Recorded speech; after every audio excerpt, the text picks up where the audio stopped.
2024 সালের পর থেকে আমরা দেখলাম এয়ার ইন্ডিয়া একটা ট্রিমেন্ডাস গেইন করলো, তাদের প্রফিটস বাড়লো, তাদের লসেস কমতে শুরু করলো। এই সমস্ত কিছুই কি কস্ট কাটিংয়ের নামে যাত্রী নিরাপত্তার ওপর কোপ ফেলে করা হলো?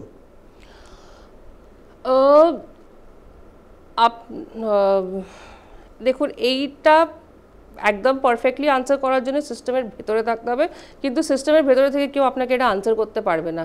আপনি যেই আনসার করতে যাবে তাকে সেই মোমেন্টে বার করে দেওয়া হবে।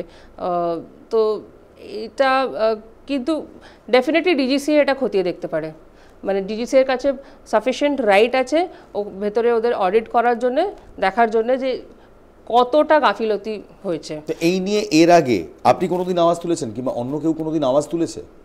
কথা হয় এয়ার ইন্ডিয়ার ভেতর যে যারা এয়ারক্রাফটের সার্ভিস করছে, মেনটেনেন্স করছে, তারা কোয়ালিফাইড নয়, কিংবা ওখানে পলিসিতে সমস্যা রয়েছে, সিকিউরিটিতে কোপ ফেলা হচ্ছে, কস্ট কাটিং করা হচ্ছে, এগুলো নিয়ে কোম্পানির ভেতরে কথা হয়? এয়ার ইন্ডিয়ার ভেতরে এই নিয়ে কথা হয়? কেউ আওয়াজ তুলেছে কোনোদিন? না, কেউ আওয়াজ তুলতে পারে না, কেন কি ওখানে এইচআর, মানে সব কিছুর মধ্যে এইচআর আছে।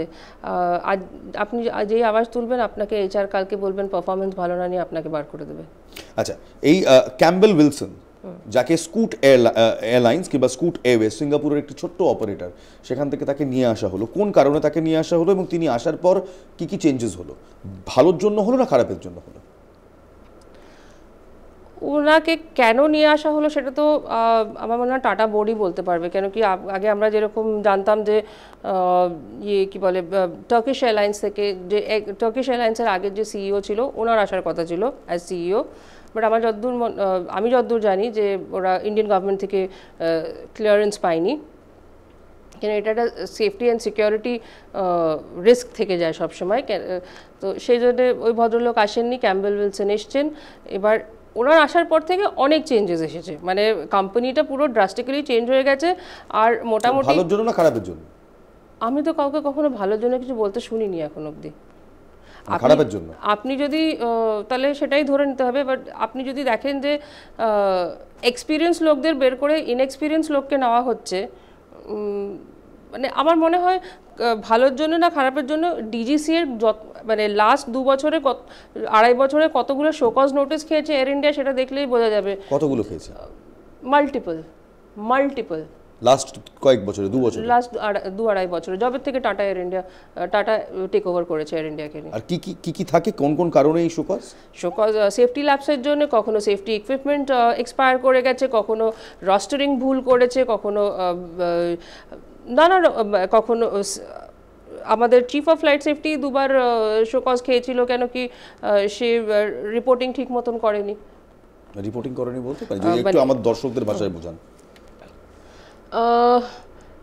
এই পুরো ডেপথে না আগে যদি এরকম করে বলি যে যেই জিনিসটা ওনার রেসপন্সিবিলিটি নিয়ে করা উচিত ছিল সেইটা না করে উনি ওই সেফটির রেসপন্সিবিলিটিটা অন্য একটা ডিপার্টমেন্টকে আউটসোর্স করে দিয়েছেন। আউটসোর্স? অন্য একটা ডিপার্টমেন্টের লোকজনদের, মানে যাদের ওটা করা উচিত না, কিংবা এক্সপার্টিজ নেই।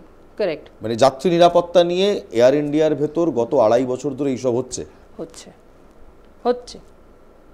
এবং তারপরও এই এয়ার ইন্ডিয়া বিভিন্ন জায়গায়, বিভিন্ন দেশে তো বটেই, ভারতবর্ষের বিভিন্ন শহরে লাখ লাখ মানুষকে এক প্রান্ত থেকে আরেক প্রান্ত নিয়ে যায়, এয়ার ট্রাভেলে নিয়ে যায়। এয়ার ট্রাভেলে একটা রিস্ক থাকেই, সেই রিস্ক মিনিমাইজ না করে সেই রিস্ককে বাড়িয়েছে এয়ার ইন্ডিয়া। কারেক্ট, রিস্ক বাড়িয়েছে।